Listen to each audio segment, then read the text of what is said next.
So, Chase Jam, what a wild week it was for you. It was wild. Let's start with the shot heard around the league. Jamar Chase, your team captain, went out and won't be back until the playoffs. Can you give us a glimpse of what was on your mind at that moment in time? Well, anytime you lose a key player like that, it definitely hits you pretty hard. I mean, the whole locker room was real bent up about it. Jamar Chase, we rode on his back for the past 2 years. 2 years of this guy just carrying us. Now, we come to week 8, midway through the season. We're not safe by any means. We have not locked a spot in the playoffs. So we need him back, definitely, but we do have some good guys that can pull their weight, and we can still make the playoffs for him to return. So, that was what happened to you at the first of the week. Let's talk about the matchup now. What a wild matchup. Putting up the most points in the league this week with 185.32 points. Yes, sir. It's an impressive put up. Did you have any concerns facing Slipper the Tongue of Iloa this week? And did you think your team was going to do that good without your team captain? Yeah, I had every expectation this team would succeed. It's the culture we built, really, is what it is.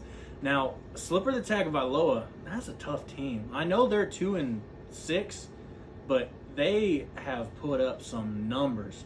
They do hold the record for, I believe it's single point week, right? 205 point some points. Yeah. Yep. Wow. Yeah, then that's a big week. I haven't gotten that high. So when you face a team like that, you're always a little bit nervous, especially when all of his starters are healthy. So, you go into that week thinking we need to have some kind of miracle to pull this thing off. And Christian McCaffrey, Deontay Foreman, A.J. Brown, they were that miracle. Mm-hmm. It was obviously an impressive win. Do you think the win was a fluke, or do you think it was an impressive showing of now your two best players? Those players being Christian McCaffrey and Dante Forerunner. A fluke. Yes. No, not a fluke. No, we've been doing this all year. We have had great game after great game after great game all year long. So to say it's a fluke, I mean, that's just ridiculous. We have had multiple weeks above 160. I think 4 weeks above 160. So we know we can do it. Of course, losing Jamar Chase, that may have been 30 points that we could have added to the score, stolen that record. But we've got guys in Deontay Foreman and Christian McCaffrey that can pull more than their weight. They put up points that normally 2 players put up. That's just what this team is. So, efficiency is a must for your team. Oh, yeah. 99% efficiency this week. Mm-hmm. Do you think you made the right decision, or was it maybe because you had 2 players out and a player on bye and an extra quarterback on your bench? Do you think it was just you made the right decision, or was it just the people that you had to play? It's the team we built. We built the best starting 9 in this league. We got them, okay? We can worry about the bench next year, okay? Obviously, we have made a lot of moves, losing a lot of our bench players, but that was to get guys that could come in and secure the starting spots. So you can say it's because I don't have a bench, or you can just look at the facts and realize that I have built the starting 9 to succeed. Very impressive. As said before, a few weeks back, you said that you were going to rise to the top of the power rankings. How does it feel to now be sitting at second, moving up 3 spots in the power rankings this week? The goal is first.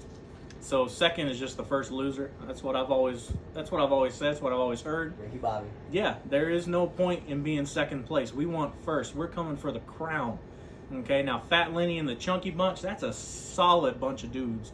But very solid. We think we are better, and we're going to show it by the end of the season.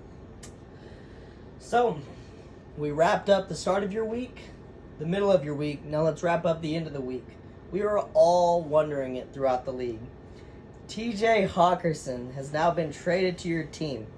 tell us about that trade and what you see TJ doing for your team for the foreseeable future. TJ Hawkinson, tight end number 4 on the year, and that was when he was on the Lions. Okay, he's on the Vikings now, just traded this morning.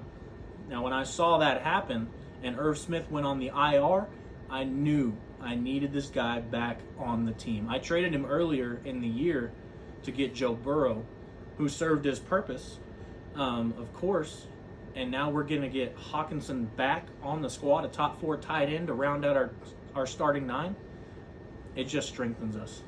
So, do you have any doubts knowing that TJ Hawkinson has only put up 3 games over 10 points and every other game has been a 6-point or lower prediction?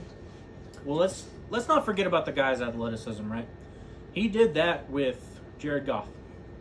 We know Jared Goff. Jared Goff's not a great quarterback. Kirk Cousins is a way better quarterback than Jared Goff is. And now he's got Kirk throwing him the ball. I do think there's nowhere to go but up.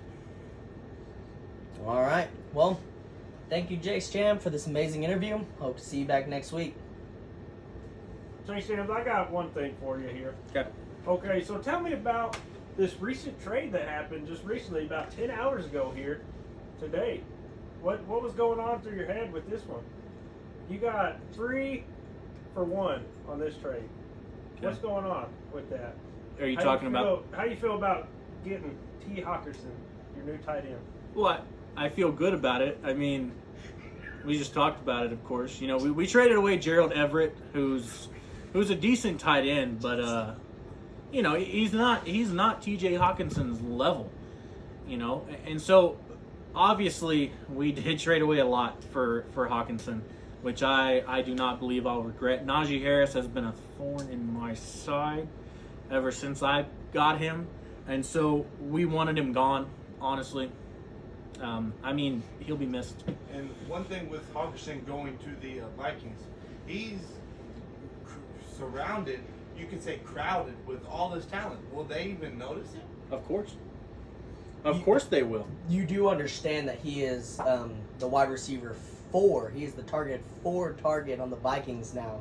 Incorrect. He's the tight end 1. No, he is the tight end 1. What third receiver? He is the 4th targeted receiver on the Vikings currently. Actually, he hasn't gotten a target from the Vikings. He yet. has not, but the Vikings have said today after the trade that he will be the 4th targeted person on the team. Did they say that? Yes, they did. Did they say that? Yes, they did. I would like to see a little bit of evidence on that right there. But you got to think about this trade for TJ Hawkinson, about him being surrounded by all this talent. Does that scare you at all?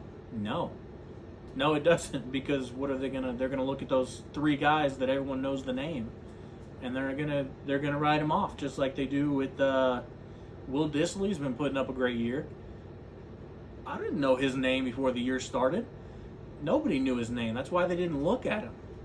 TJ Hawkinson is now surrounded by Adam Thielen, Justin Jefferson, KJ Osborne, Dalvin Cook, Alexander Madison, all these guys that we know the name very, very well. And you look at Adam Thielen and Justin Jefferson, and everyone thinks, I got to get on these guys now.